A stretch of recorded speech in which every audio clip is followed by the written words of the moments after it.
What happens when a moment of misunderstanding becomes a turning point for an entire industry?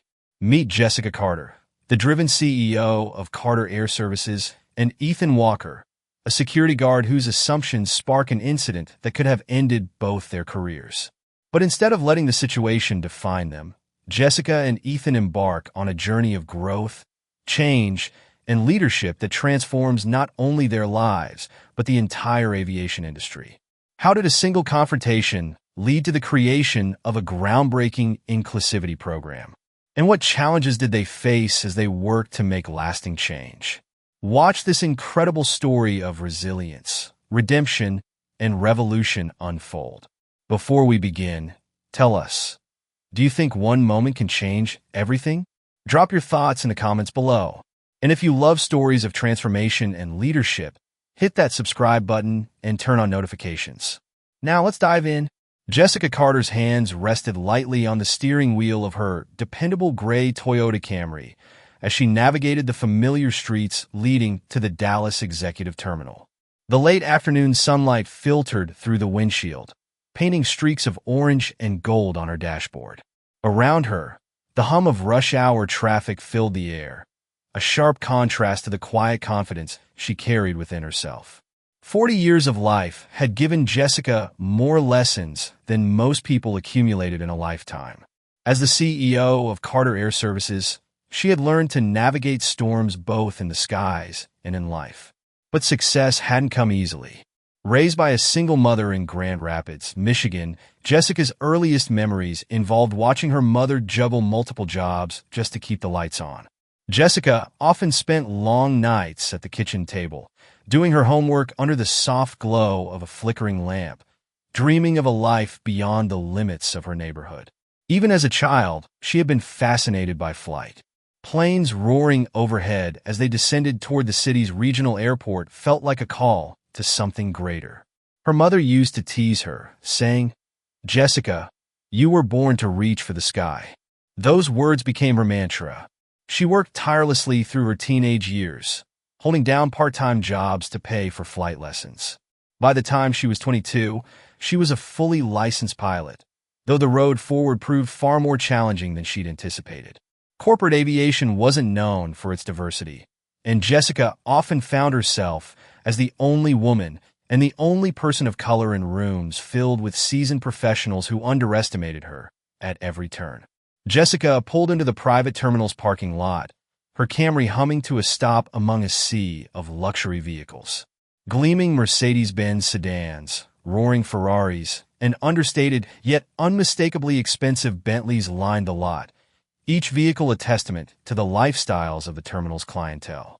Jessica glanced at the digital clock on her dashboard. 6:45 p.m., plenty of time to board her flight back to New York. She rolled down the window slightly, letting in the warm Texas air tinged with the faint scent of jet fuel. To her, that scent wasn't unpleasant. It symbolized freedom, success, and everything she had worked so hard to achieve.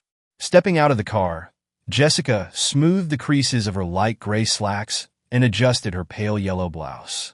Her attire was modest but professional, chosen for comfort over flashiness. Her only jewelry was a pair of small gold hoop earrings her mother had gifted her upon graduating flight school, a piece she wore not out of obligation, but as a quiet reminder of her roots. She opened the trunk to retrieve her luggage, a well-worn black suitcase and a sleek leather laptop bag. Despite her success, Jessica had never felt the need for excess. "Keep your focus on the things that matter," her mother's voice echoed in her mind. It was a lesson she had carried with her into adulthood, shaping not only her personal choices but also her business philosophy. As Jessica walked toward the terminal's entrance, her phone buzzed in her pocket. She paused and pulled it out, smiling when she saw the name on the screen. It was her younger brother, Aaron, calling from Michigan. "Hey, Jess," Aaron said warmly. "You heading home, finally?" "Finally," Jessica replied, balancing the phone between her ear and shoulder as she rolled her suitcase. "It's been a long week. Back-to-back meetings, a client dinner that stretched until midnight. You'd think owning the company would mean less running around, not more." Aaron chuckled. "Sounds like the glamorous life of a CEO." "Glamorous, sure. I'm driving a Camry, while everyone else here probably has chauffeurs. Still keeping it humble? Jessica smiled. You know me. They talked for a few more minutes, catching up on family updates. Aaron shared news about his daughter's upcoming school play, and Jessica promised to FaceTime her niece once she got home. Family had always been Jessica's anchor. Despite her busy schedule, she made it a point to visit her family in Michigan at least once a month, a tradition she had vowed never to break. The private terminal loomed ahead, a sleek modern building with floor-to-ceiling windows reflecting the deepening hues of twilight. Beyond the glass, Jessica could see her company's signature Gulfstream G700 parked on the tarmac, its white exterior gleaming under the terminal lights. The dark blue Carter Air Services logo stood proudly on its tail, a design Jessica had sketched on a napkin years ago during a moment of inspiration.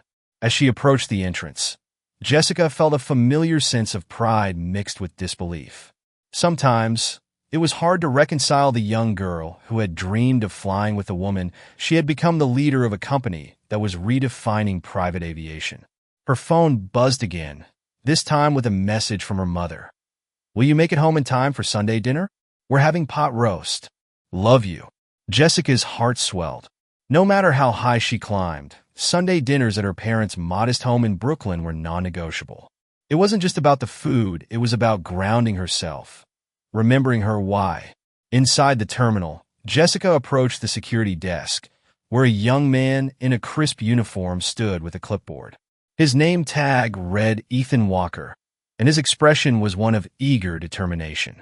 Ethan straightened as she approached, his eyes narrowing slightly as they took in her simple luggage and unassuming attire. Jessica extended her company ID with a polite smile. Good evening, she began. I'm Jessica Carter, here to board the Gulfstream G700.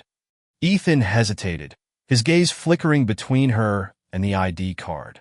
Ma'am, he said, his tone measured. This area is restricted to passengers and authorized personnel only. The staff entrance is around the side. Jessica blinked, taken aback. I understand that, she replied calmly. I'm not staff.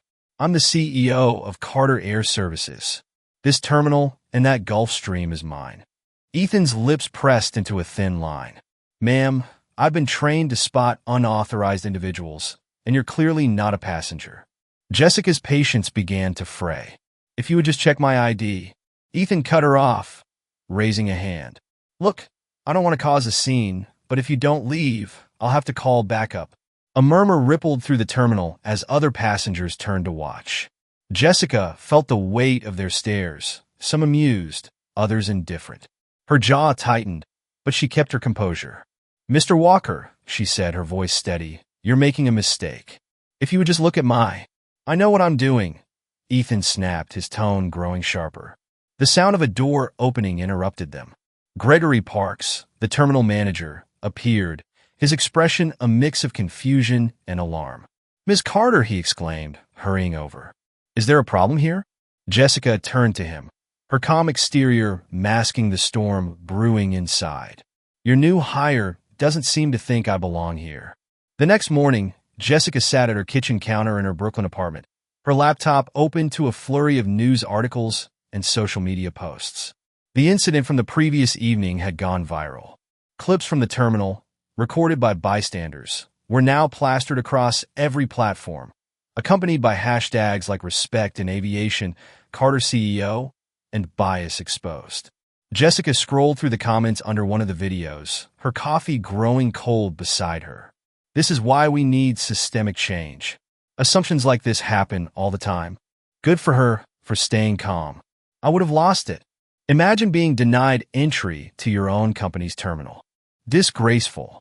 Her assistant, Molly Sanders, had called 3 times already, urging her to craft a public response. The PR team had sent her a draft apology statement, but Jessica hadn't yet approved it. Something about issuing a sanitized press release felt wrong. This incident was bigger than her or Ethan Walker. It represented a widespread problem she wanted to address authentically.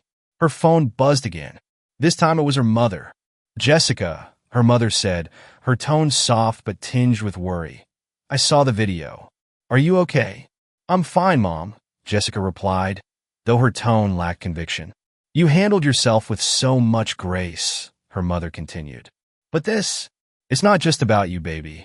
It's about how people see anyone who doesn't fit their expectations.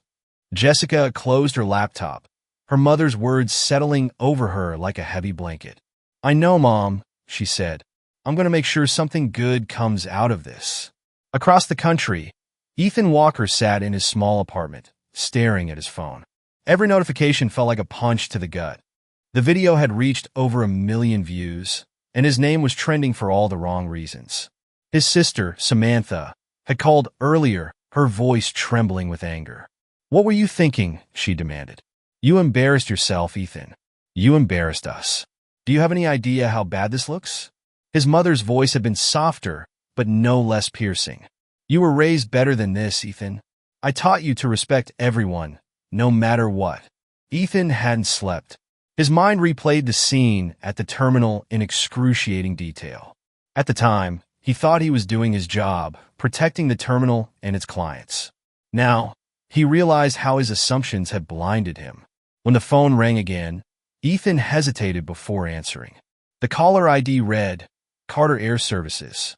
Ethan sat stiffly in the chair opposite Jessica's desk, his hands gripping the arms so tightly his knuckles turned white. He had expected a formal termination security escorting him out, perhaps even legal action. Instead, Jessica Carter was offering him a cup of coffee. Mr. Walker, Jessica began, her tone measured but not unkind. Do you understand the gravity of what happened yesterday? Yes, ma'am, Ethan said quietly, his gaze fixed on the polished wood of her desk. You made assumptions about me based on my appearance, Jessica continued. Those assumptions led to a public incident that embarrassed not just me, but also my company. It would be easy to fire you right now. Ethan nodded, bracing for the inevitable. But I'm not going to, Jessica said, surprising him, because firing you solves nothing. This isn't just about you, it's about the biases and systemic issues that allowed this to happen in the first place. That's what I want to fix. Ethan finally looked up, confusion clouding his expression. You're not firing me? No, Jessica Blade. I'm creating a new inclusivity training program for Carter Air Services, and I want you to be part of it. Why? Ethan asked, his voice trembling. Why would you trust me after what I did? Jessica leaned forward slightly, her gaze unwavering. Because I believe people can learn from their mistakes. The question is, are you willing to? Jessica Carter stood at the head of the long mahogany table in the Carter Air Services boardroom, facing a room of skeptical faces. Around her sat the company's top executives, including Gregory Parks, Lila Thompson, and several department heads. Outside, the New York City skyline loomed, its glittering lights casting a faint glow through the floor-to-ceiling windows. On the table in front of her was a thick binder labeled Inclusivity Excellence Program Draft. Jessica tapped it lightly with her fingers as she addressed the room. This incident at the Dallas terminal wasn't just a PR crisis, Jessica began. It was a reflection of something deeper, an issue that exists not just at Carter Air Services, but throughout our industry. Gregory shifted uncomfortably in his chair. Ms. Carter, I agree the incident was unacceptable, but isn't this an overreaction? We've already apologized publicly. Do we really need to create a company-wide training program because of one mistake? Jessica's gaze didn't waver. Yes, Gregory, because this isn't about one mistake. It's about the underlying assumptions that led to that mistake. If we don't address those assumptions, we're setting ourselves up for it to happen again, and next time, it might be worse. Lila Thompson, the HR head, leaned forward. I understand your perspective, Jessica, but rolling out a program like this isn't easy. It's going to take time, resources, and commitment from every level of the company. And not everyone will be on board. Jessica nodded. I know. That's why we're starting here with this team.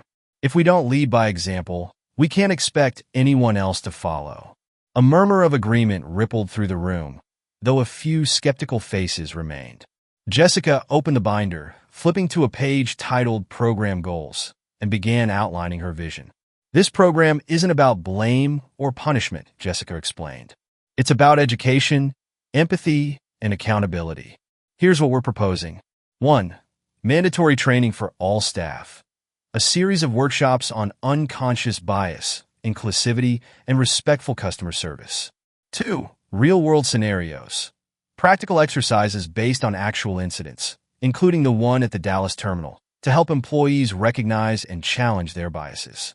3. Ongoing support. Regular follow-ups, anonymous feedback channels, and resources for employees to continue their learning. Jessica looked around the room, and this isn't just for our frontline staff. Executives, managers, pilots, everyone will participate. Leadership begins at the top. Gregory raised a hand. What about Ethan Walker? Is he part of this too? He's not just part of it, Jessica replied. He's helping develop it. This announcement caused a stir. Gregory frowned, clearly unconvinced. Jessica, with all due respect, isn't that risky? The public already sees him as the problem. Bringing him into this could backfire. Jessica held Gregory's gaze. Or it could show the world that we believe in redemption and growth. Ethan made a mistake, yes, but he's willing to learn from it, and that willingness is exactly what this program is about. The meeting continued for another hour, with executives voicing concerns about logistics, employee resistance, and potential backlash from high-profile clients. Jessica addressed each concern methodically, her tone calm but firm. Lila, who had been quietly observing, finally spoke up. I think it's a bold move, Jessica, and the right one. But we need to be prepared for pushback, especially from senior staff who might not see the value in this. Jessica nodded. That's why I need all of you on board. If we're united, we can set the tone for the rest of the company. By the end of the meeting, Jessica had secured tentative support from the team. As the executives filed out, she caught Gregory lingering near the door. Gregory, Jessica said, her voice softening, I know you're hesitant about this, but I need you to trust me. Gregory sighed. It's not that I don't trust you, Jessica. I just worry it's a lot to take on. It is, Jessica admitted, but the things worth doing usually are. Later that evening, Jessica sat alone in her office, staring at the city lights. The binder lay open on her desk, its pages covered in notes and revisions. She leaned back in her chair, rubbing her temples as exhaustion began to creep in. Her phone buzzed with a text from her mother. You're doing the right thing, baby. Don't let the doubters shake you. Love, Mom. Jessica smiled, her shoulders relaxing slightly. She took a deep breath, her resolve strengthening. This wasn't just about her company, it was about setting a new standard for the industry she loved. The road ahead would be long, but Jessica was ready to lead the way. Ethan Walker stood in the lobby of Carter Air Services headquarters, clutching a visitor badge in one hand and a neatly folded sheet of paper in the other. His palms were damp, and his heart felt like it was trying to beat its way out of his chest. He stared at the words on the paper, his resignation letter. A part of him wanted to hand it over and leave quietly. The weight of his mistakes felt unbearable, and he wondered if Jessica Carter's offer was too generous, if he even deserved a second chance. You can't change anything if you quit, he muttered to himself, tucking the letter back into his pocket. The receptionist, a cheerful woman named Carla, greeted him with a warm smile. Good morning, Mr. Walker. Miss Carter will see you now. Ethan was led into a bright, spacious conference room where a handful of people were already seated. Among them was Dr. Mia Harper, a poised woman in her mid-40s with sharp eyes and a calm demeanor. She was the program's lead facilitator, brought in to design and deliver the inclusivity training. Good morning, everyone, Dr. Harper began, her voice smooth and commanding. Today marks the beginning of the Inclusivity Excellence Program here at Carter Air Services. This program is about more than just compliance, it's about growth. It's about recognizing the biases we all have and learning how to overcome them. Ethan shifted in his seat, unsure if he belonged in a room full of seasoned professionals. He was a security guard, not an executive. What could he possibly contribute? Dr. Harper's gaze landed on him, as though sensing his discomfort. This program isn't about judgment, she said, addressing the group, but clearly aiming her words at Ethan. It's about awareness and action. The only way to grow is to start where you are and commit to moving forward. The session began with an exercise designed to challenge assumptions. Each participant was handed a photo of a stranger and asked to write down their first impression. Ethan's photo showed a young man in a hoodie with his hands in his pockets. Write down the first 3 words that come to mind, Dr. Harper instructed. Ethan hesitated. His first thoughts weren't flattering, troublemaker, lazy, thief. But as he stared at the photo, he felt a pang of guilt. He knew nothing about this person, yet he had already formed a narrative. When it came time to share, Dr. Harper revealed the true stories behind the photos. The man in Ethan's picture was a college graduate who had started a nonprofit to help underprivileged youth. The revelation hit Ethan hard. How many people had he misjudged in his own life? How many opportunities to connect, to understand, had he missed because of assumptions like these? During a break, Ethan found himself alone in the corner of the room, staring out at the city skyline. Jessica entered quietly, her presence catching him off guard. "Hey," she said, her tone light but sincere. "How's it going?" Ethan shrugged. "It's a lot. I didn't realize how many assumptions I make every day." Jessica nodded. "Most people don't. It's uncomfortable at first, but it's also necessary." Ethan turned to face her, guilt etched into his features. "I'm sorry for what I did, Miss Carter. I embarrassed you, the company, myself." Jessica placed a hand on his shoulder. "I know you're sorry, Ethan, but this isn't about apologies. It's about what you do next. That's what matters." By the end of the day, Ethan felt both drained and hopeful. The session had forced him to confront parts of himself he wasn't proud of, but it had also given him tools to start changing. As he packed up to leave, Dr. Harper handed him a small card with a quote printed on it. "Growth begins at the edge of your comfort zone." Ethan tucked the card into his pocket, vowing to carry its message with him. The following week, Ethan walked into the second session of the Inclusivity Excellence Program with a sense of cautious determination. The room was brighter today, sunlight streaming through the tall windows that lined one wall. A group of 15 employees from various Carter Air Services departments filled the chairs, ranging from security staff to mid-level managers. Ethan scanned the room nervously. Most of the attendees chatted quietly, but a few sat with arms crossed and skeptical expressions, their body language practically screaming, "Why are we here?" Dr. Mia Harper stood at the front of the room, her calm presence anchoring the space. "Welcome back, everyone," she began, her voice steady but warm. "Last week, we focused on recognizing biases. Today, we're going to explore the impact of those biases on our colleagues, our clients, and our company." Ethan took a seat near the back, his shoulders tense. He wasn't sure if he was ready to revisit the memories of his mistake, but he knew he had no choice if he wanted to move forward. Dr. Harper began the session with a group exercise. She placed 2 whiteboards at opposite ends of the room, one labeled Impact on Individuals and the other labeled Impact on Organizations. "Think about a time when you experienced or witnessed bias in the workplace," Dr. Harper instructed. "Write down how it affected the people involved and the company as a whole." As the group got to work, Ethan hesitated. He glanced at the markers on the table in front of him, his thoughts clouded by the memory of Jessica standing at the terminal, calm but clearly hurt. The weight of what he had done resurfaced, heavy in his chest. Finally, he picked up a marker and approached the board. Under Impact on Individuals, he wrote, "Humiliation, frustration, feeling unwelcome." Under Impact on Organizations, he added, "Damaged reputation, loss of trust, missed opportunities." When it came time to discuss their answers, Dr. Harper turned to Ethan. "Would you like to share, Ethan?" He swallowed hard but nodded. "I wrote about what happened at the terminal last week," he began, his voice shaky but growing stronger as he continued. "When I assumed Ms. Carter didn't belong there, I didn't just humiliate her, I made her feel like she didn't belong in her own space. And for the company, well, the whole world saw it. It hurt our reputation, and it probably made some clients wonder if they'd be treated the same way."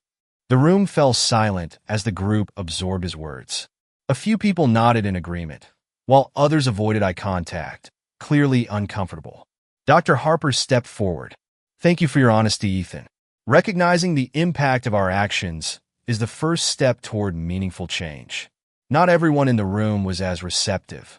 During a break, Ethan overheard 2 employees whispering near the coffee station. "This whole program is overkill," one muttered, a security guard with a badge reading Kyle Peterson. "One mistake, and now we all have to sit through this? It's a waste of time." "Yeah," the other added, a woman in a crisp business suit. We've been doing fine without all this inclusivity stuff. I don't see the point. Ethan's stomach tightened. He wanted to say something, but the memory of his own actions held him back. Maybe they're right, he thought. Maybe I'm the reason everyone's stuck here. But as he returned to his seat, Jessica's words echoed in his mind. What you do next is what matters. Later in the session, the group watched a video featuring stories from people who had faced discrimination in professional settings. One story in particular hit Ethan hard. A young pilot describing how she had been dismissed as too young and too inexperienced to command a plane, even after years of training. After the video ended, Dr. Harper asked the group to share their reactions. Ethan raised his hand. I think what struck me most was how easily those assumptions could have been avoided, he said. All it would have taken was giving her a chance to prove herself. He hesitated, then added, I didn't do that for Ms. Carter. I judged her before she even had the chance to show me her ID. And I don't want to make that mistake again. Dr. Harper smiled. That's exactly why we're here, Ethan. To make sure none of us makes those mistakes again. Meanwhile, in her office upstairs, Jessica monitored the progress of the program. Lila Thompson had joined her, flipping through a binder of employee feedback from the first week. Most of the responses are positive, Lila said. But there's still some resistance, especially from people who've been here a long time. They don't like change. Jessica leaned back in her chair, her fingers steepled thoughtfully. Change is never easy, she said. But it's necessary. If we want to lead this industry, we have to lead by example. And that starts with earning the trust of our employees. Do you think Ethan's up to the task? Lila asked. Jessica smiled faintly. I think he's learning faster than most people in his position would. The real question is whether the others are willing to meet him halfway. Ethan Walker stood at the security desk of the Dallas Executive Terminal, the same spot where everything had unraveled just weeks earlier. The morning was quiet, the lobby still waking up with the slow trickle of passengers checking in for their flights. Ethan adjusted his tie, feeling the weight of his position heavier than ever. Today was his first solo shift since starting the inclusivity training program, and he could feel his nerves simmering beneath his professional exterior. The scenarios they had practiced in training replayed in his mind like a checklist. Greet every passenger professionally, verify identification thoroughly but respectfully, and avoid assumptions based on appearances. You've got this, Ethan told himself. A woman approached the desk, her sneakers squeaking softly against the polished floor. She wore a hoodie, jeans, and a baseball cap pulled low over her face. Her luggage consisted of a battered duffel bag, slung over one shoulder, and a small backpack that looked like it had seen better days. Ethan's instincts kicked, and his first thought was that she might be lost or in the wrong terminal. But he stopped himself, recalling the lessons he had learned in training. Don't assume. The woman reached the desk and pulled out her ID, sliding it across to him without saying a word. Good morning, Ethan said, forcing himself to sound warm and neutral. How can I help you today? I'm here for the Carter Air flight to San Francisco, she replied, her tone curt but not unkind. Ethan examined her ID carefully. Her name was Rachel Nguyen, and the reservation system confirmed her as a passenger on the flight. She wasn't lost or confused, she was exactly where she was supposed to be. Thank you, Ms. Nguyen, Ethan said, returning her ID with a professional smile. You're all set. Enjoy your flight. Rachel hesitated for a moment, then nodded. Thanks, she said, a hint of surprise in her voice. As she walked away, Ethan exhaled slowly. The interaction had been simple, almost routine, but it felt like a victory. He had passed his first real test. Later that day, Ethan's supervisor, Danielle Ruiz, approached him at the desk. Hey, Walker, Danielle said, her voice tinged with amusement. Got a minute? Ethan's stomach tightened. Had he done something wrong? Sure, he said, following her into a small office at the back of the terminal. Danielle closed the door and leaned against the desk, crossing her arms. We got a call from a passenger earlier. Rachel Nguyen. She said she wanted to thank you for how professionally you handled her check-in this morning. Ethan blinked, stunned. She did? Danielle nodded. Said she was expecting to be judged based on how she looked, but was pleasantly surprised by your respect and courtesy. She even said this was one of the best experiences she's had at a private terminal. Ethan felt a flicker of pride, but quickly tempered it. I was just doing my job, he said. Well, keep it up, Danielle replied. You're proving that training program might actually be worth something. Across the country, Jessica Carter was in a meeting with a group of investors at Carter Air Services' New York headquarters. The Inclusivity Excellence Program had become a major talking point, not just within the company, but throughout the industry.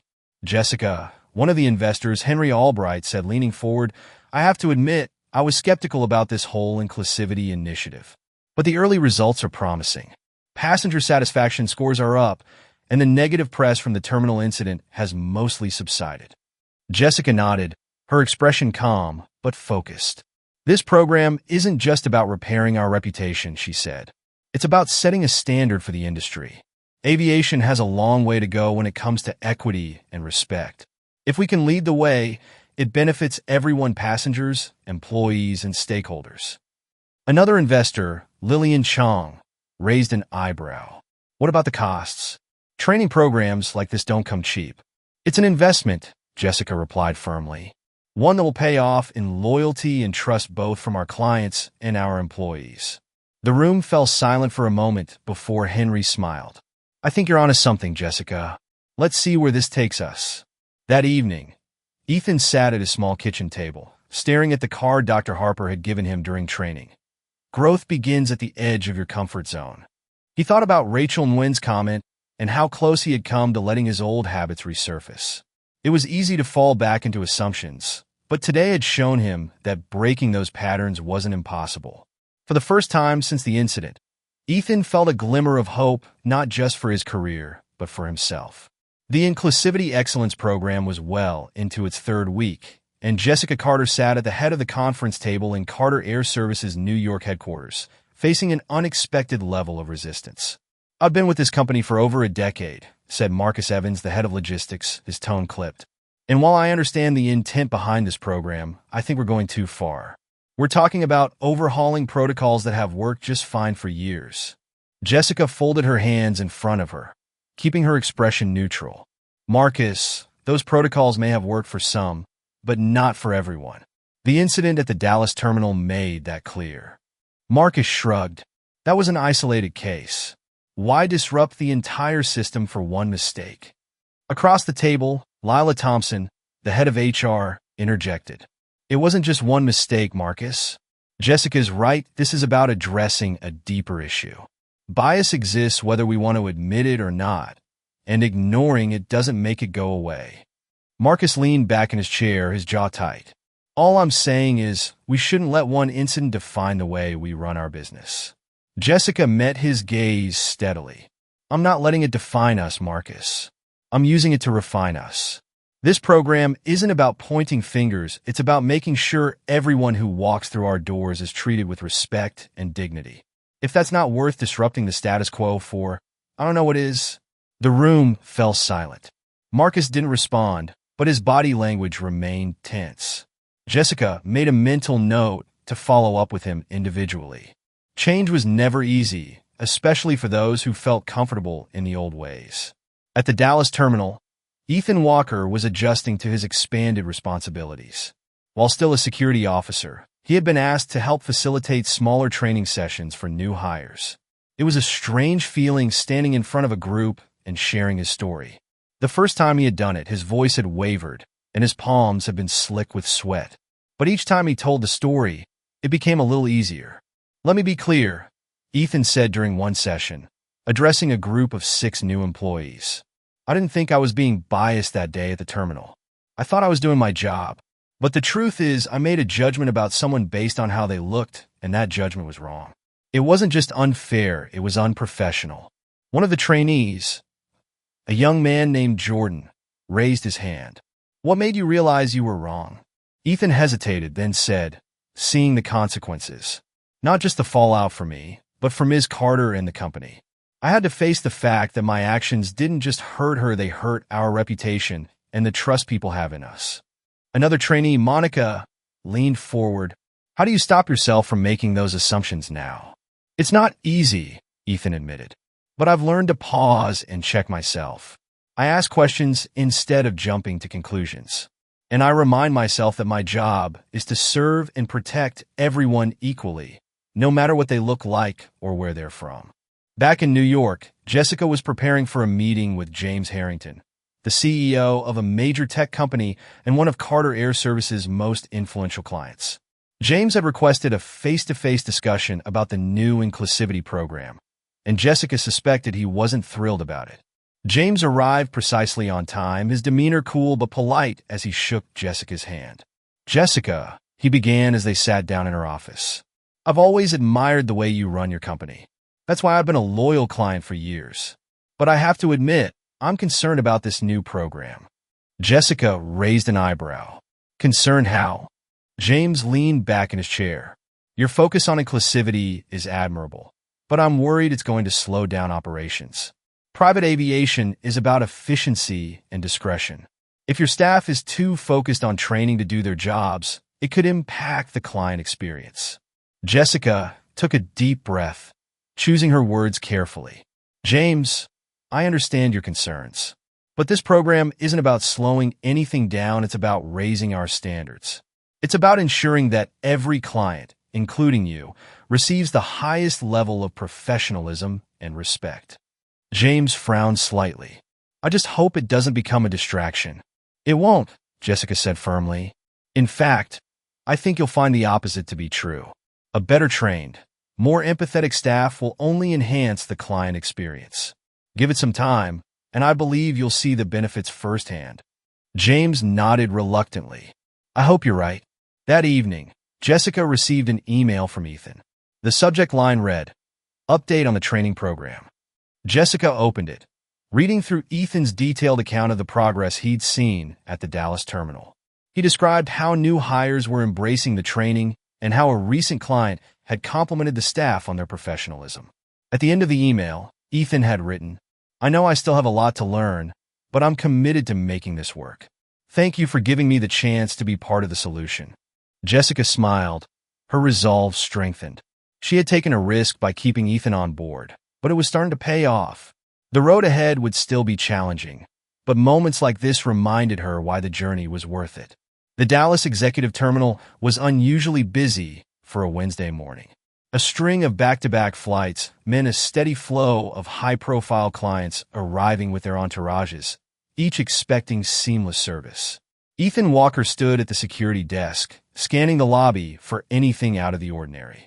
Despite the hectic atmosphere, Ethan felt a newfound confidence in his role. Over the past few weeks, he had internalized the lessons from the inclusivity training program, applying them in every interaction. Today, however, would test his growth in ways he hadn't anticipated. The first sign of trouble came when Alec Richards, a demanding regular client, strode into the terminal. Alec was known for his impatience and his tendency to treat staff like furniture, useful but invisible. Trailing behind Alec was a young woman in casual attire, jeans, a plain t-shirt, and sneakers. She carried a simple leather bag over her shoulder, her posture relaxed but confident. Alec's assistant, a nervous man clutching a clipboard, hovered nearby. Ethan's instincts flickered, but he pushed aside any assumptions as the group approached the desk. "Morning, Mr. Richards," Ethan said with a professional nod. "How can I assist you today?" Alec barely acknowledged him, waving a hand dismissively. "We're here for the 10:30 a.m. to Miami. Get us through quickly. I don't have time for delays." Ethan began the routine check, verifying Alec's ID and flight details. Then he turned to the young woman. "Good morning," Ethan said, keeping his tone polite. "May I see your identification, please?" Alec interjected before she could respond. "She's with me. Let's move this along." Ethan hesitated.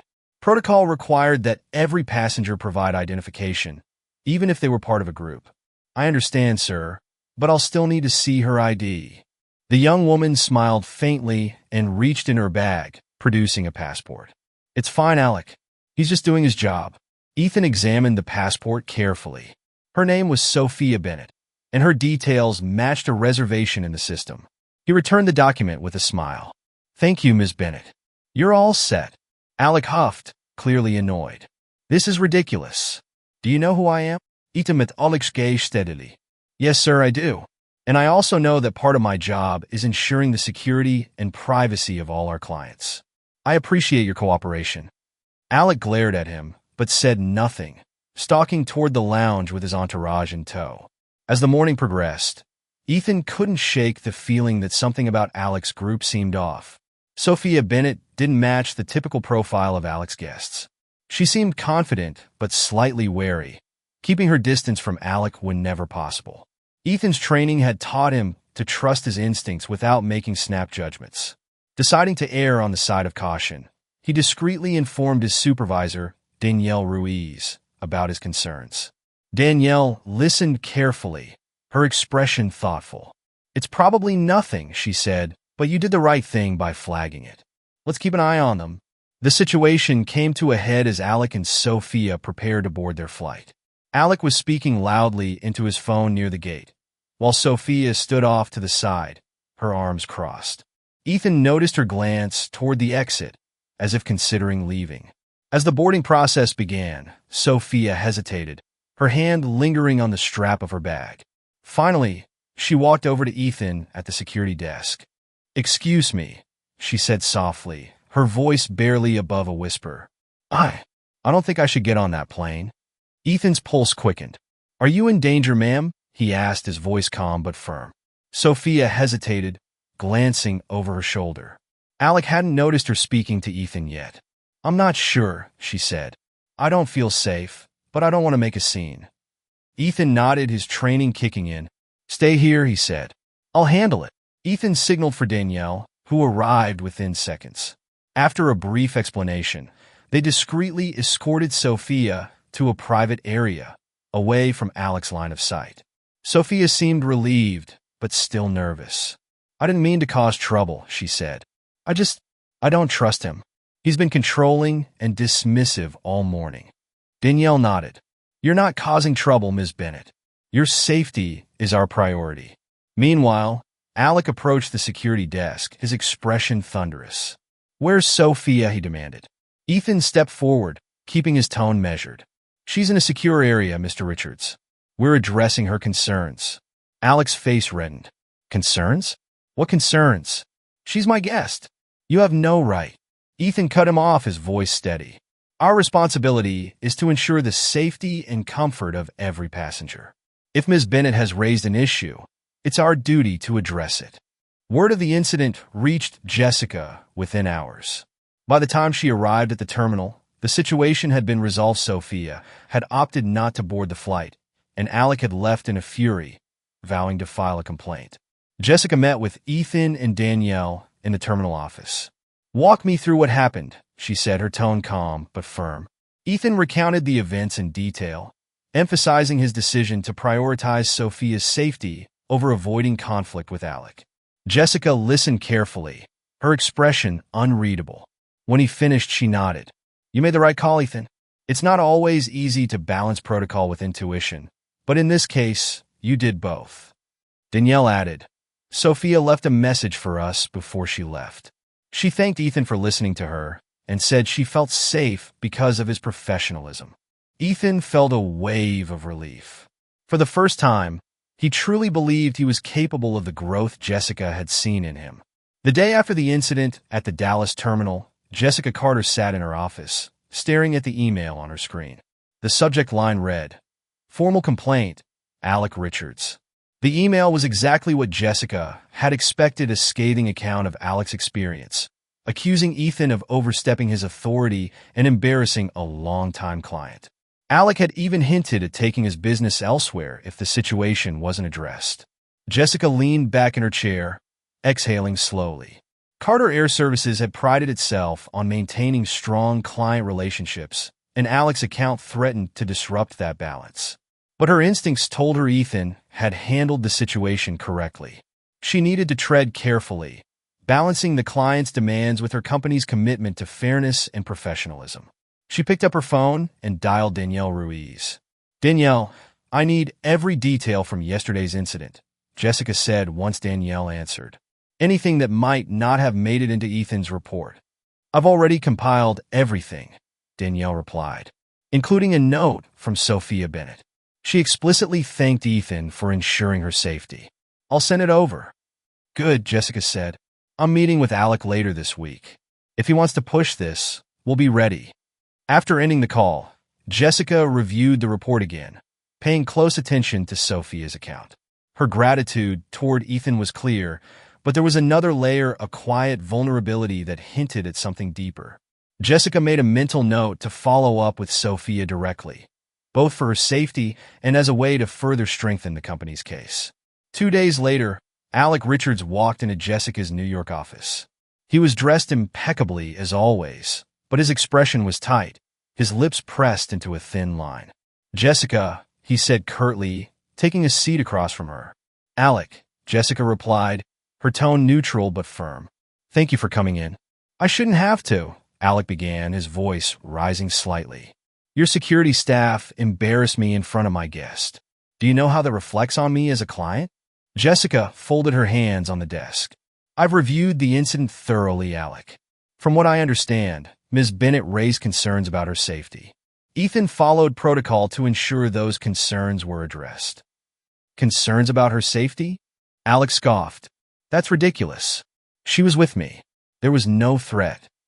"With respect, Alec, that's not your call to make," Jessica said, her tone sharpening. "When a passenger expresses discomfort, it's our responsibility to respond." "That's exactly what Ethan did." Alec leaned back, his expression incredulous. "So, you're taking a side?" "I'm taking the side of professionalism and safety," Jessica replied. "Ethan followed the training we've implemented to improve client experiences, not undermine them. I stand by his actions." Alec's face reddened. "This program of yours is going to drive clients away, Jessica. You're prioritizing protocol over relationships." Jessica met his glare calmly. "This program ensures that all our clients are treated with respect and dignity, something I would hope you value as much as I do. If you feel that doesn't align with your needs, then perhaps we aren't the right fit for you." The room fell silent, tension hanging thick in the air. Finally, Alec stood, smoothing his jacket. "We'll see about that," he said before walking out. Later that day, Jessica met with her leadership team to discuss the fallout. "Do you think he'll leave?" Lila Thompson asked, her expression worried. "It's possible," Jessica admitted. "But I'm not going to compromise our principles to keep one client happy. This program isn't just about the bottom line. It's about creating a culture we can all be proud of." Gregory Parks, who had initially been hesitant about the program, nodded thoughtfully. "I'll admit, I wasn't fully on board at first. But seeing how Ethan handled that situation, it's clear the training is working." Jessica smiled faintly. "Thank you, Gregory. And if Alec does leave, we'll use this as an opportunity to reinforce what we stand for. Our reputation will be stronger for it." Jessica wasn't content to let the matter rest entirely. The next day, she reached out to Sophia Bennett, arranging a private conversation over video call. "Ms. Bennett, thank you for taking the time to speak with me," Jessica said as the call began.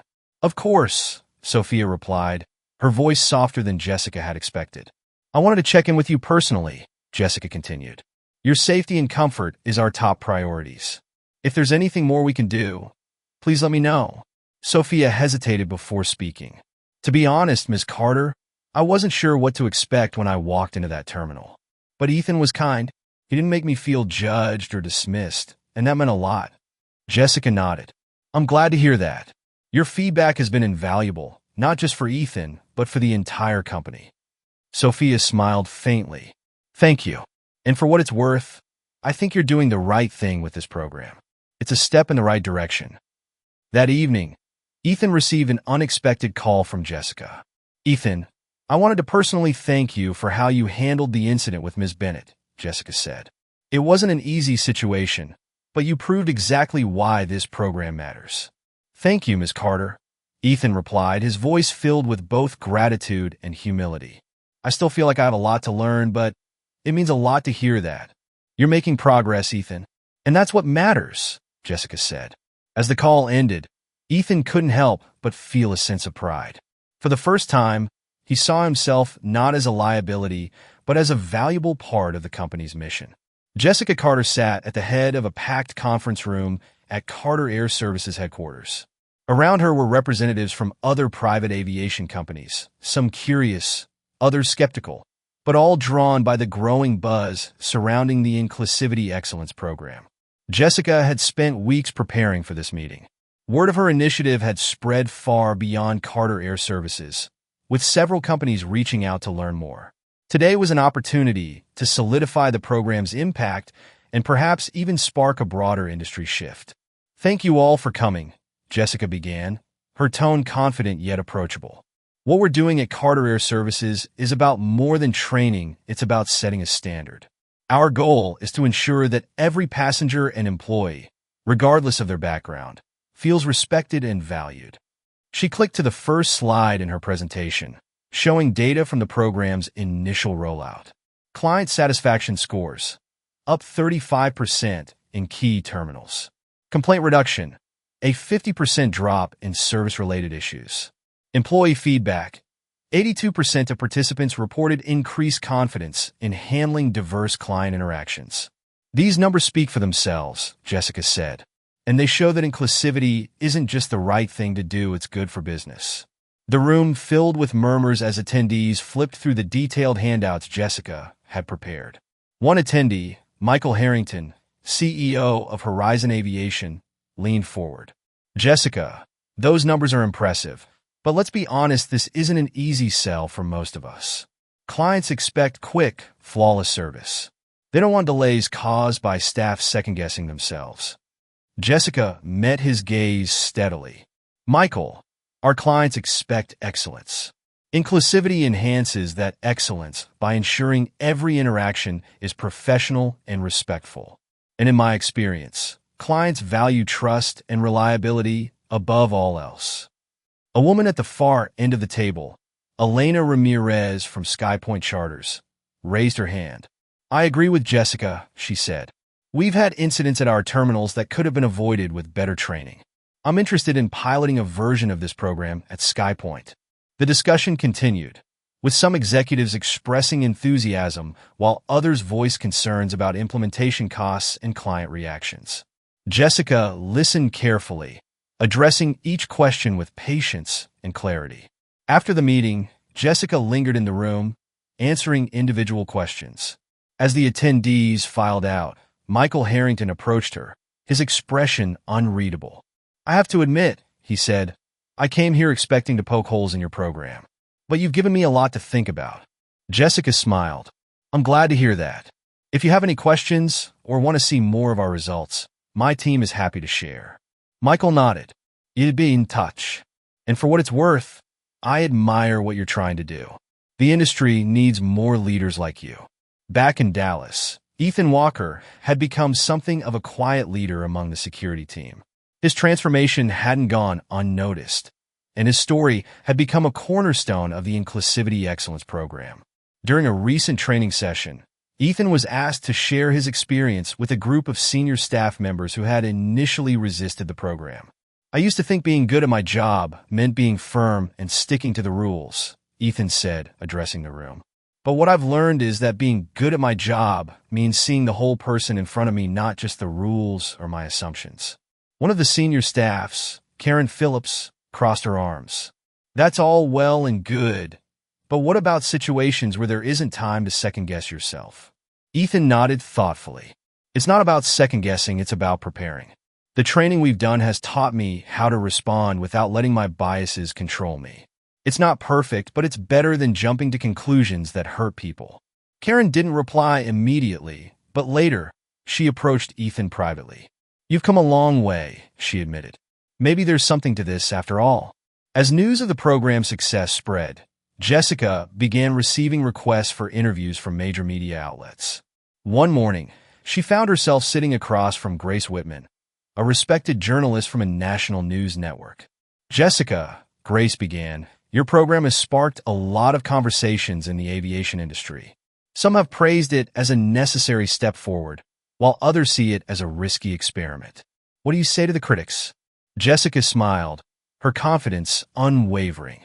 "I say that change is always risky, but it's also necessary. This program isn't about perfection, it's about progress. We're showing that inclusivity and excellence aren't mutually exclusive. In fact, they go hand in hand." Grace nodded. "And what about the incident with Alec Richards? Some might argue it reflects poorly on your program." "That incident was a turning point," Jessica replied. It showed us the importance of standing by our principles, even when it's uncomfortable. And it demonstrated that our staff, like Ethan Walker, are capable of rising to the occasion when given the right tools.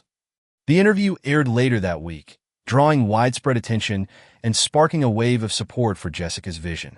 That evening, Jessica received an email from Elena Ramirez at SkyPoint Charters. Subject: Partnership Opportunity. Message: Jessica, after attending your presentation, I'm convinced that this program could benefit SkyPoint Charters. I'd like to discuss implementing a pilot version at 2 of our terminals. Let me know when you're available to talk. Jessica leaned back in her chair, a sense of pride washing over her. The road ahead was still long, but the industry was beginning to pay attention. Jessica Carter sat in a virtual meeting with Elena Ramirez, CEO of SkyPoint Charters. The two women had been working closely over the past few weeks to develop a pilot version of the Inclusivity Excellence Program for SkyPoint's terminals in San Francisco and Chicago. Jessica, Elena said, her voice steady but thoughtful. I have to say, I'm impressed by how thorough your team has been. The modules you've shared with us are detailed and practical. But I'm curious, how do you address pushback from staff who don't see the need for this kind of training? Jessica smiled faintly. That's one of the biggest challenges we've faced. Some people are resistant to change because they think it implies they've been doing something wrong. We frame the program not as a critique, but as an opportunity to grow. It's not about pointing fingers, it's about building a stronger foundation for everyone. Elena nodded, but her expression remained thoughtful. I like that approach.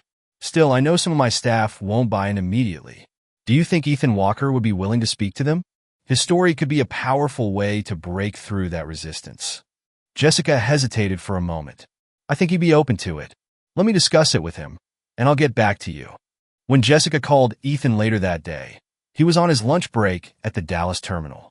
Elena Ramirez from SkyPoint has asked if you'd be willing to speak at one of their training sessions, Jessica said. She thinks your story could help her staff see the value of the program. Ethan paused, the idea both thrilling and intimidating. You think I'm ready for something like that?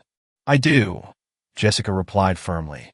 You've proven time and again that you're capable of rising to the occasion. This is just another step in your journey. Ethan nodded slowly, a sense of purpose building within him. Okay, I'll do it. A week later, Ethan found himself standing in front of a group of 20 SkyPoint Charters employees in a bright, modern conference room at their San Francisco terminal. Among the attendees were security staff, customer service representatives, and terminal managers. Ethan took a deep breath, gripping the edge of the podium. Good morning, everyone, he began, his voice steady despite the butterflies in his stomach. My name is Ethan Walker, and I want to start by saying that I wasn't always the person standing in front of you today. He shared his story, describing the incident at the Dallas terminal with raw honesty. He admitted his mistakes, the assumptions he had made, and the humiliation he had caused. But he also spoke about the transformation he had undergone through the Inclusivity Excellence Program. What I've learned is that our job isn't just about following the rules, Ethan said. It's about treating every person who walks through those doors with respect and dignity, no matter what. That's what this program has taught me, and it's made me better not just as an employee, but as a person. When he finished, the room was silent for a moment before breaking into applause. Several employees approached him afterward, thanking him for his honesty and sharing their own stories of bias and growth. Not everyone at SkyPoint was as enthusiastic. During a follow-up meeting, Elena shared some of the feedback she had received. Most of the staff were receptive, Elena said. But a few people feel like this program is unnecessary. One manager even said, "Why fix what isn't broken?" Jessica leaned forward, her expression thoughtful. That's a common reaction. Change can feel threatening to people who are used to doing things a certain way. The key is to show them how the program adds value, not just for the company, but for them personally. Elena nodded. It's going to be an uphill battle with some of them, but I think it's worth it. As Jessica and Elena worked to expand the program, a new challenge emerged. A rival private aviation company, Apex Air, began publicly criticizing the Inclusivity Excellence Program. In a press release, Apex CEO Douglas Calloway stated, "While inclusivity is an important goal, Programs like Carter Air Services are little more than corporate posturing. Our focus remains on efficiency and client satisfaction values that don't require flashy initiatives. The statement ignited a firestorm of debate within the industry. Some companies sided with Apex, arguing that inclusivity programs were costly and unnecessary. Others rallied behind Jessica, praising her vision and courage. Jessica addressed the controversy during an internal company meeting. "We knew this program would face criticism," she said, her voice calm but resolute. "But we're not here to please everyone. We're here to lead by example. Let the results speak for themselves." Amid the industry drama, Ethan continued his work with the program, gaining confidence with each new presentation. One day, after a training session at SkyPoint Chicago Terminal, a young security officer named Maria Lopez approached him. "Ethan, can I ask you something?" Maria said, her voice hesitant. "Of course," Ethan replied. "I've been in this job for 2 years, and I've had moments where I've judged people unfairly. How do you deal with the guilt?" Ethan paused, choosing his words carefully. "You acknowledge it," he said. "You don't ignore it or brush it off. And then you use it to motivate yourself to do better. That's what this program is about, learning from our mistakes and growing because of them." Maria nodded, her expression thoughtful. "Thanks. I think this is the first time I've felt like I can actually change." The Apex Air press release dominated industry conversations for days. Headlines across aviation trade journals varied from supportive to scathing. Carter Air Services defends inclusivity program amid criticism. Apex Air's Callaway calls out corporate virtue signaling. The inclusivity debate. Innovation or inefficiency? Jessica Carter read the articles carefully, noting the arguments on both sides. The criticisms didn't shake her resolve, but they did highlight an uncomfortable truth. Carter Air Services couldn't afford for the program to stumble, not when it had become a flashpoint for the entire industry. She called an emergency meeting with her leadership team to strategize. "Let's address this head-on," Jessica said, her tone measured but firm. "If Apex wants to undermine our program, we'll show them why it works." Lila Thompson nodded in agreement. "We need more than data to counter their claims. Stories are what stick with people. If we can share real-world examples of how this program has made a difference, we'll win over both the industry and the public." Jessica turned to Gregory Parks. "Gregory, I want your team to compile testimonials from clients, employees, and even passengers who've benefited from the program. Let's make this personal." "And what about Apex's efficiency argument?" asked Marcus Evans, the logistics head. Jessica smiled faintly. "We've been tracking key performance indicators from the start. The data already shows that our terminals are running smoother because of the program, not in spite of it. We'll make sure that's part of the narrative." As Carter Air Services prepared to respond publicly, Jessica reached out to Ethan Walker. "Ethan," she said during their call, "I know I've already asked a lot of you, but I need you to step up again. Apex Air's comments have sparked a lot of debate, and your story could make a real impact." Ethan hesitated. "You want me to speak out against Apex?" "Not directly," Jessica clarified. "I want you to share your experience, not just the mistakes you've made, but the growth you've achieved. People need to see what this program is really about." Ethan nodded, his confidence growing. "I'll do it." Jessica and Ethan were invited to participate in a panel discussion hosted by Aviation Today, a leading industry publication.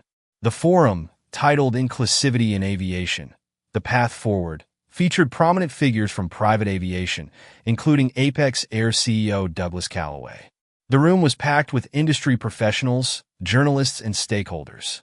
Cameras lined the back wall, ready to broadcast the discussion to a nationwide audience. Jessica opened her remarks with a firm but diplomatic tone. Inclusivity isn't just a buzzword, it's a business imperative. At Carter Air Services, we've seen firsthand how treating every passenger and employee with respect improves both morale and performance. This isn't about virtue signaling. It's about creating a culture where excellence thrives. When it was Douglas Callaway's turn, his tone was dismissive. "While inclusivity is a noble goal, we believe the focus should remain on operational efficiency and client satisfaction. Programs like Carter's risk overcomplicating a process that's already highly demanding." The audience murmured, some nodding in agreement, while others frowned. Ethan stepped forward next, his heart pounding, but his voice steady. "Mr. Calloway makes a good point about the demands of our industry," he began. "But I've seen how assumptions and biases can derail even the most efficient operations.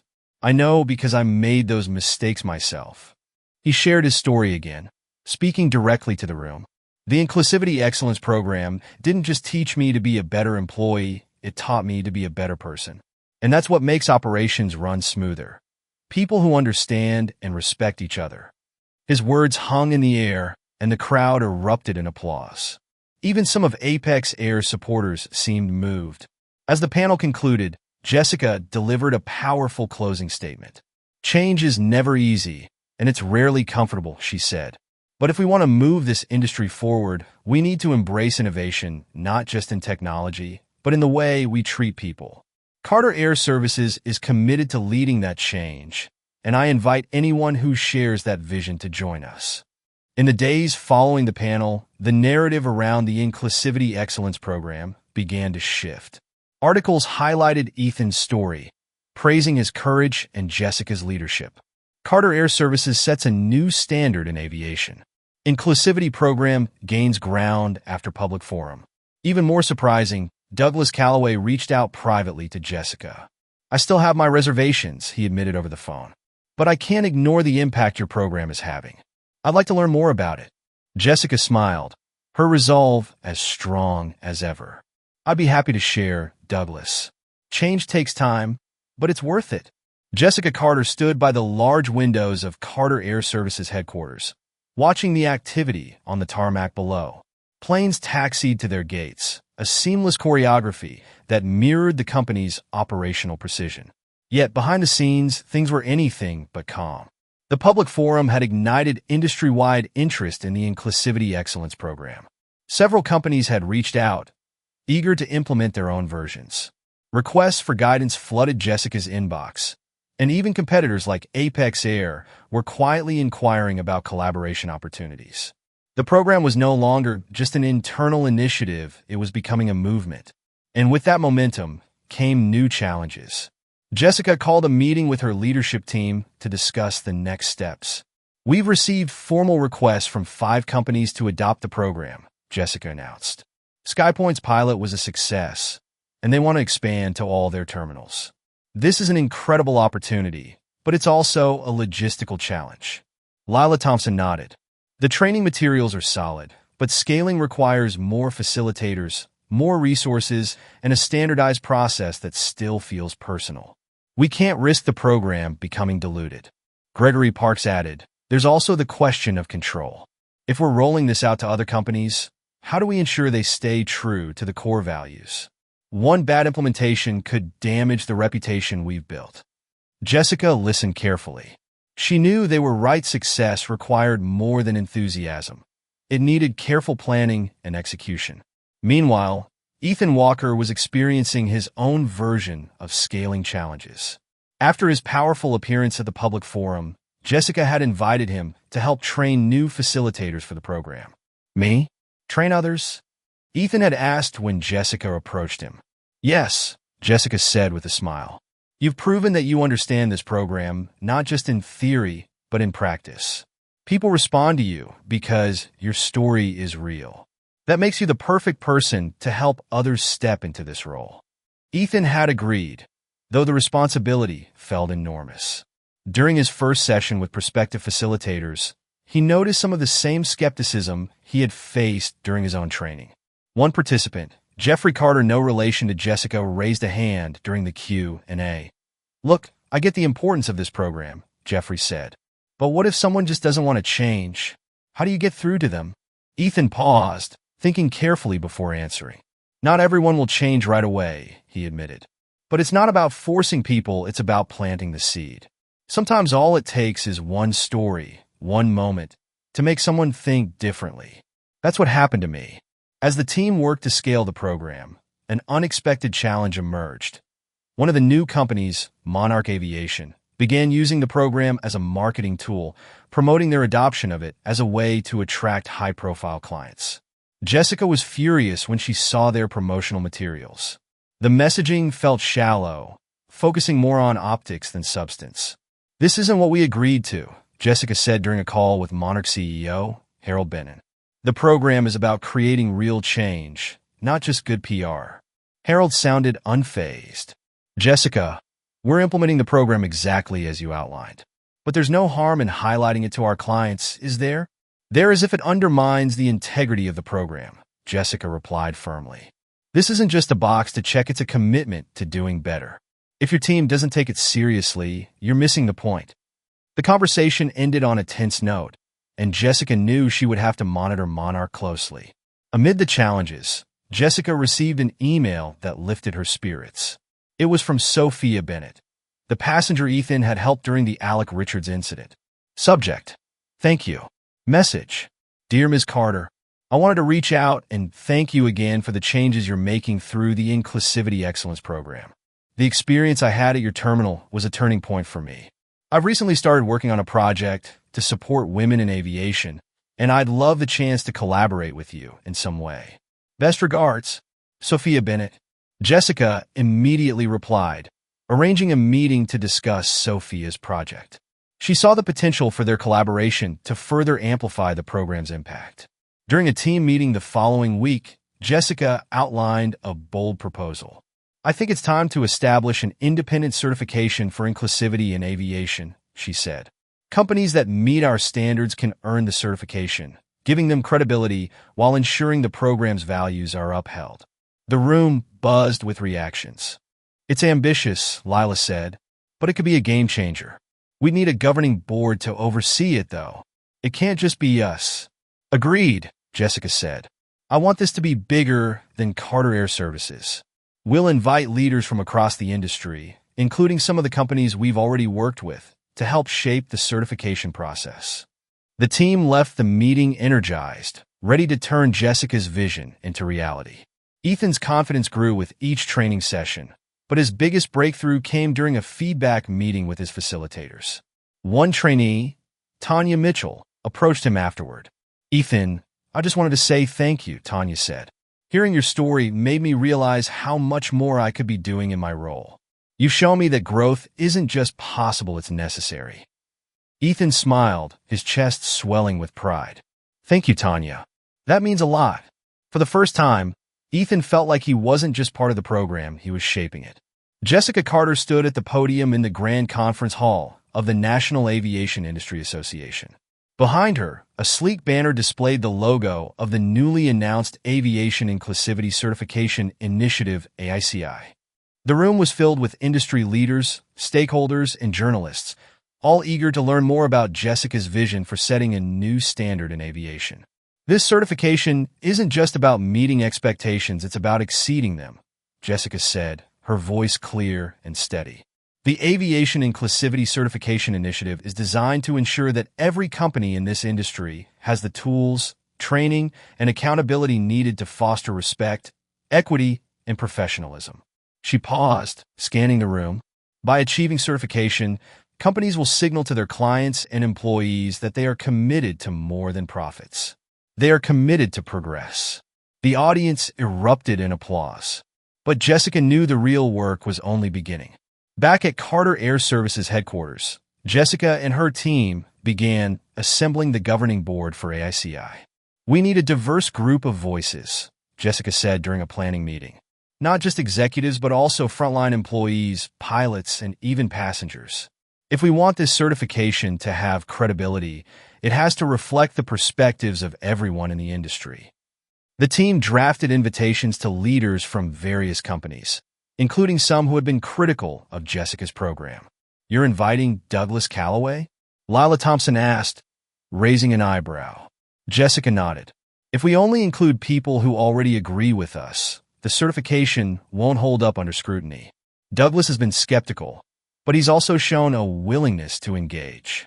That's exactly the kind of voice we need. Ethan Walker was officially named a facilitator for the certification process, a role that put him in direct contact with companies seeking to implement the Inclusivity Excellence Program. His first assignment was with Monarch Aviation, whose earlier missteps had drawn Jessica's ire. Ethan arrived at Monarch's Los Angeles terminal feeling both determined and cautious. He met with Harold Benton, Monarch CEO, and a group of senior staff to review their progress. Mr. Benin, I appreciate the work your team has done so far, Ethan said during the meeting. But the feedback I've received suggests there's still a gap between the program's goals and its implementation here. Harold frowned. What kind of gap? Some employees feel the program is being treated more like a marketing tool than a genuine effort to improve the workplace culture, Ethan explained. Harold's expression tightened, but he nodded. I'll admit, we leaned heavily on the program in our promotional materials. Maybe too heavily. How do we fix this? Ethan smiled faintly. It starts with sincerity. Employees need to see that leadership is fully invested in this, not just for the company's image, but for the people who work here.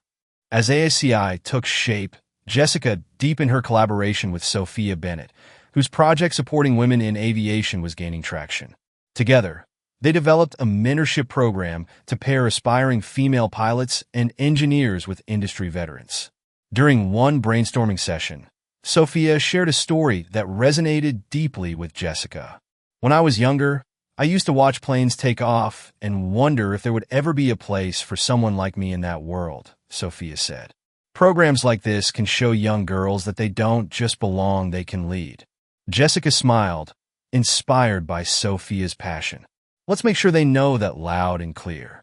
Not everyone at Carter Air Services supported the growing focus on certification. Marcus Evans, the head of logistics, voiced his concerns during a leadership meeting. Jessica, I understand why this initiative is important, Marcus said. But at some point, we need to focus on our core business. If we spread ourselves too thin, we risk losing sight of what made us successful in the first place. Jessica met his gaze evenly. Marcus, inclusivity is part of our core business. It's not a distraction, it's a differentiator. And the results we've seen prove that. Lila chimed in, the certification isn't just about optics. It's creating a ripple effect across the industry. That benefits everyone, including us. Marcus sighed but nodded. Fair enough. I just hope we don't overextend ourselves. Jessica's decision to invite Douglas Calloway to the ACI board paid off in an unexpected way. During the board's first meeting, Douglas spoke candidly about his evolving perspective. I'll admit, I was skeptical when Jessica first launched this program, Douglas said. But after seeing the data and hearing stories like Ethan's, I've come to realize that inclusivity isn't a burden, it's an opportunity. And it's one our industry can't afford to ignore. Jessica smiled, grateful for his honesty. His shift in attitude added credibility to the certification and demonstrated the program's potential to unite even its initial critics. After months of preparation, the first companies to complete the certification process were announced during a high-profile event. Carter Air Services, SkyPoint Charters, and 2 other companies received the inaugural Aviation Inclusivity Certification, setting the standard for others to follow. As Jessica accepted the certification on behalf of her company, she turned to the audience with a sense of pride and determination. This isn't the end of the journey, she said. It's the beginning. Together, we can transform this industry into one that values every person who makes it soar. The room erupted in applause, and Jessica knew they were on the right path. The Aviation Inclusivity Certification Initiative, AICI, gained traction rapidly. By the end of the first year, 6 major companies had achieved certification, signaling an industry-wide shift.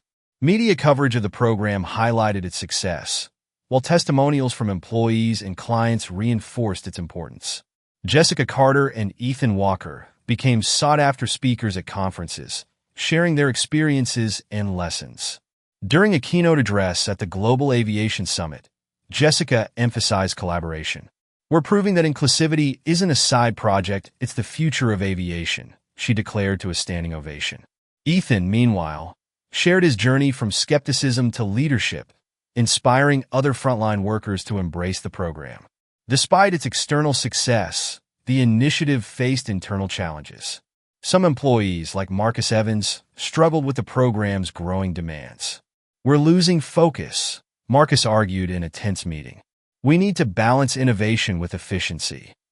Jessica addressed his concerns directly, emphasizing that inclusivity enhanced efficiency by fostering a unified workforce. Ethan, now a trusted voice within the company, added, This program isn't a burden, it's the foundation for everything we do. The dialogue resolved lingering doubts, strengthening the company's commitment. A high-profile incident tested the program's effectiveness. A prominent passenger at a Carter Air Services terminal accused a security officer of racial profiling, reigniting public debate. Jessica and Ethan acted swiftly, personally investigating the incident and implementing additional training. Their transparency and proactive response not only resolved the issue, but also showcased the program's resilience. Accountability is part of growth, Jessica said in a press conference. We're committed to learning from every challenge. The aviation inclusivity certification became a standard across the industry. Even Apex Air, once a vocal critic, earned certification after adopting the program. During a celebratory event, Douglas Calloway acknowledged Jessica's impact. Your vision pushed us to be better, he said. This is a victory for the entire industry. Ethan, now a director of inclusivity training, reflected on his transformation.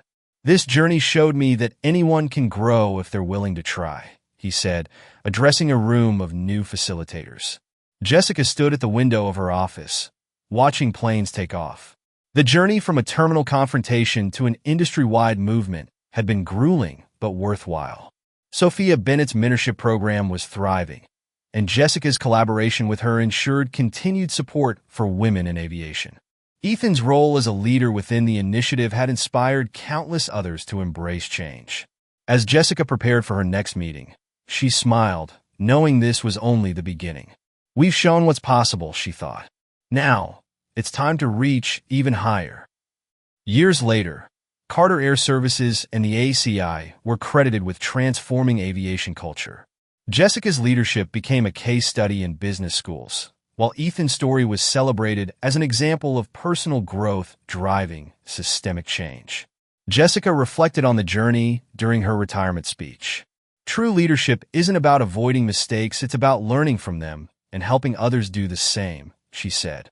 As the audience rose in applause, Jessica felt a sense of fulfillment, knowing she had left the industry better than she found it. If you enjoyed this story of transformation, leadership, and personal growth, don't forget to like this video, share it with friends, and subscribe to our channel for more uplifting content. Hit the notification bell so you never miss a new story.